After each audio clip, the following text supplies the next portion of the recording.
এই যে যত জেনারেল শিক্ষিত ছেলেপেলে উঠে আসছে, লক্ষ লক্ষ জেনারেল শিক্ষিত ছেলে এখন দাড়ি রেখেছে, মাশাআল্লাহ, টাকার উপর কাপড় পরেছে, কোরআন পড়া শিখছে, হাদিস পড়া শিখছে, তাবলীগে সময় দিচ্ছে, আল্লাহর পথে সময় দিচ্ছে।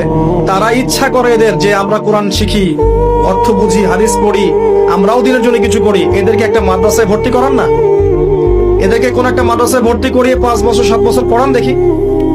ওরা কি ওদের ট্র্যাকটা থেকে সরে এসে নতুন করে আবার মিজানে ভর্তি হতে পারবে?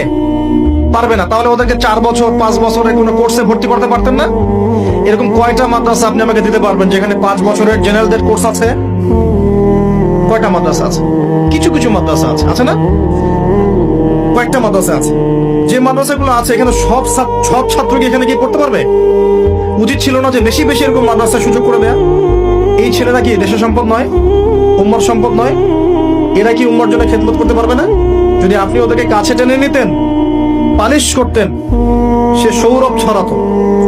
যদি আপনি পালিশ করতে না পারেন, মহব্বত করতে না পারেন, কাছে টানতে না পারেন, খালি সমালোচনা করতে থাকেন, এক সময় সে হারিয়ে যাবে, উম্মার ক্ষতি হবে। এবং এমন হতে পারে সে হারিয়ে গেলে ওই জায়গাটা দখল করার ক্ষমতা হয়তো অন্যদের থাকবে না। যারা যারা আস্তে আস্তে আস্তে আস্তে উম্মাহ থেকে হারিয়ে গেছে, ওই জায়গাগুলো এখনো শূন্যই পড়ে আছে, কেউ পূরণ করতে পারেনি। অতএব বাস্তববাদী হয়ে সহানুভূতির সাথে, ভালোবাসার হৃদ্যতার সাথে সবাইকে কাছে নেওয়ার মানসিকতা তৈরি করতে শেখা। মানুষ চলতে গেলে, দিনের পথে কথা বলতে গেলে, খেদমত করতে গেলে মানুষের ভুল হতেই পারে, স্বাভাবিক বিষয়। এবং এই ভুলটাকে যদি আপনি পাবলিক করার মধ্যে নিজের ক্রেডিট মনে করেন, আপনি ভুল করবেন।